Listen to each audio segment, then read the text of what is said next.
David Seven, aka Diz, and this is The Force Always. Welcome to the show. This is The Force Always in my sort of almost done Star Wars collectibles cave, let's say.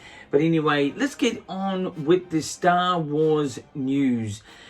Star Wars Celebration has announced on their official website, you can go check it out, their official website, May 26, 2022 will be Star Wars Celebration. Now, hold on to your hats, because personally, that will be during the colder months of the year in America. And as we here in Melbourne, Australia, are going through the colder months, as our winter is in a different time than yours, that the COVID cases, Delta variants, whatever's going to happen, could increase. But those dates could change at any tick of the clock. So stick around, just keep watching that page, or seeing what details they sort of bring up and surface. But at the moment, Star Wars Celebration 2022, May 26, seems to be the date that's been locked in. And check their website for more details. Anyway, more news. The Mandalorian, which is on Disney Plus, there's a segment called The Gallery, and it has the behind the scenes, the making of things, especially The Mandalorian. So in the last week, there was a Mandalorian season 2 behind the scenes. You could essentially say it was really about Luke Skywalker and his appearance at the end of the actual season 2. But look, as a quick sort of review, it was definitely worth it. It was definitely good, insightful. I wouldn't say, mind-boggling revelations, but it was still definitely very good. I give it about an 8 out of 10. It's worth seeing, but you will be surprised how much Mark Hamill had to hide and keep secret, yet again another Star Wars secret, and just how they sort of work the whole scene. It's quite intricate, and it is worth seeing. It's pretty much all about the final season episode, which was the final season, the season 2 final episode, where Luke Skywalker. That's essentially what the whole particular behind the scenes of season 2 is pretty much about. But it's on Disney Plus now. The Gallery, it's Star Wars: The Mandalorian. Anyway, that's pretty much the Star Wars news for this time around. Let's get into the views. So the views is my story idea about anything Star Wars. It could be a poster, it could be a song, it could be a movie, it could be a book. It's my story ideas and what I'd like to see come to light with Star Wars. And this time around, I'm going to be focusing on The Mandalorian. Seems to be having season 3, not season 3, is having season 3, and it will be ending at that point. Do I think the story can keep going? I think it can keep going, but it's based on steering away from The Mandalorian, to be honest. My story idea is to really concentrate on the black saber and Baby Yoda, or Grogu as we know. I think personally there's a little bit of story with Mandalorian there, but he's becoming the character in these sort of series, because I think Baby Yoda, or Grogu as we know, and the black saber can really take the good and the bad side of things and really elevate the storyline.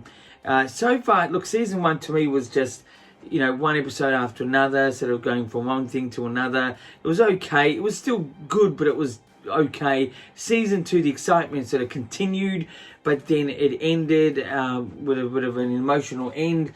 But I think, look, to end it in season 3 is a bit short. I think a really good quality series, TV series, should go at least 6 seasons. I don't know if they're running out of ideas, or I think it could be the whole Cara Dune character that sort of had to abort because of the comments the particular actor was making. Maybe they had big plans for that character, I don't know, but I think even so, you can create a story around the Black Saber and Baby Yoda as my story idea to continue to at least six seasons for The Mandalorian. At least, that's my idea. Anyway, so that's the views for this time around. Let's get into the reviews. Reviews this time around is going to be something that is unique. I'm going to pick something from here, my sort of collection of things, and I'm going to review it for you. And I'm going to pick out this particular figure here, if I can get it without knocking everything over. This here is from the Revenge of the Sith. It's a sneak preview edition of the character's name. What's his name? Tion Madon. I didn't really know his name very well, but I know the person who played this character. He only appeared very briefly. Actually, he was in, to be honest, a little bit in Attack of the Clones and a little bit in Revenge of the Sith. But he was an Australian actor. This actor has appeared in Ace Ventura, films like that, the original first Ace Ventura. And so this you can't recognize him. It's very hard. But he was an Australian actor who played this actor. This is a sneak preview of the figure that came out for Revenge of the Sith. This came out in 2004. It's that old. It's a little bit dusty. Probably needs a little bit of a clean, but to be honest, it's just that bubble sort of looking fake plastic. Look, I give this figure about a 9 out of 10 because it's a sneak preview, because it's Revenge of the Sith, and it was probably the last time these Star Wars figures really were taken seriously in original packaging, sort of excitement and a lot of range, and that's what it is. So that's a 9 out of 10 for me of that particular character. If you can sort of see it a bit clearer, there you go. So I'll be showing you things every week from my collection here. I've got many types of stuff. I am a nerd. But anyway, let's now get in. So that was the reviews. Let's get into the interviews. And I'll pause for one moment. And now I'm back. But let's get on with the interviews. Interviews is 2 questions we'll ask myself for you guys out there. Patty Jenkins, who was the director behind Wonder Woman and Wonder Woman 1984, I think that was called, and some other films as well. And she will be doing the Rogue Squadron trilogy. That is a movie trilogy that's coming out in the years ahead. We've only had a bit of a sneak preview of her, walking to a X-wing on a aircraft sort of strip field. Very nice sort of little teaser type thing. But she made some comments about streaming in the last week about how, putting your movies to streaming, loses the greatness to the movie. And rather than putting it in the theatre. Now, in my humble opinion, I agree with her. I think the greatness in movies will be lost putting them straight to streaming.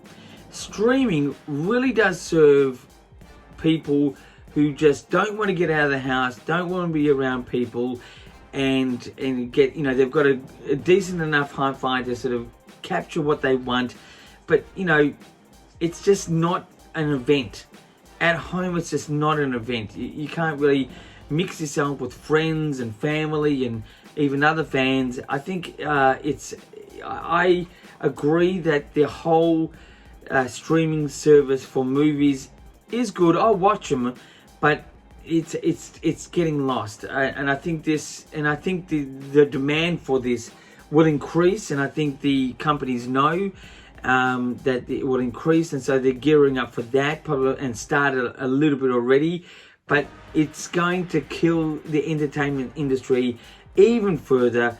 I mean, and a part of the entertainment industry that's been killed massively, I think, is like music. It went from CDs to iTunes, and now iTunes, if you look closely, the releases and the up and coming releases have come down to a very small amount, and the quality, in my humble opinion, being older maybe, is not that good. But anyway, so the first question is, do I agree with Patty Jenkins I do. I think the greatness of movies is being lost. That's my opinion, and I agree with Patty Jenkins 100%. My second question is, what can we do to avoid this? This is from the question of going to streaming. Well, the only way to solve this is to keep theaters alive. Now, if you get to the point where you have to, support the theater, just, dragging yourself down there, it's going to become more of a chore than an event and become more sort of exhausting. You shouldn't just support your theater. You should just enjoy going to the theater, whatever theater. Like for me, close by in the neighborhood is the Elstonwick Classic Cinema, which is just a very small independent theater. It's very nice. It's good. Just intimate. We have some good cinemas here. We have at the Riverley Cinema, made by Village Cinemas, which is part of Village Roadshow. If you know Riverley, it's about half an hour away. It's in a suburb called Camberwell. It's a very old theatre that is being partly renovated and still kept original. We don't have big ones like the Chinese theatre, but we do have IMAX here. A set-alone IMAX. Not a whole lot of movies get played there in the mainstream, but some do.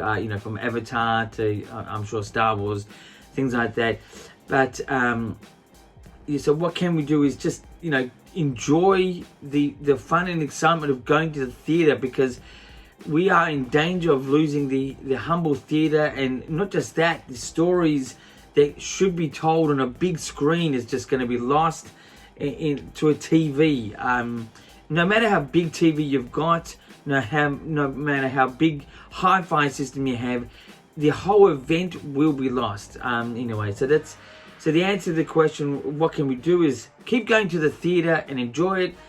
That's my two questions for this time around, which is my interview for myself to let you know, guys out there. But anyway, so that's the show this time around. For The Force Always. It's a weekly show, weekly-ish show at the moment. You can contact me via Twitter, which is down below. You can contact me Instagram, or even message me on YouTube for any questions or comments or whatever you'd like to say, or something you see in the back here you want me to review.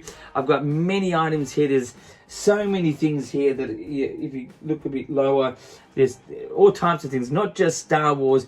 There's a little bit of I go a New York Giants hat. I go for the Giants, not actively hardcore, but still that's the team that I go for. I even got some sneakers here, back here. I've even got right in this deep corner here, can you believe it, Transformers, the original film. Just a bit of a, memorabilia type of picture. And one of my prized possessions up here, this is the original carded poster from The Last Jedi panel. After the panel was at Star Wars Celebration in Orlando, you got one of these. I actually got a couple of these things, gave a couple to my friends, kept one for myself. I kept one and I got it autographed by Mark Hamill himself. So that's autographed right there, and it's sealed and it's and nicely framed. That to me is no doubt worth a fortune for myself, but I'm sure if I sold that now out there, it would be worth a fortune. But anyway, so that's the news for the news, views, reviews, and interviews for the Star Wars show, The Force Always, only on YouTube. Please contact me when you can. Until next week, my friends, keep rocking.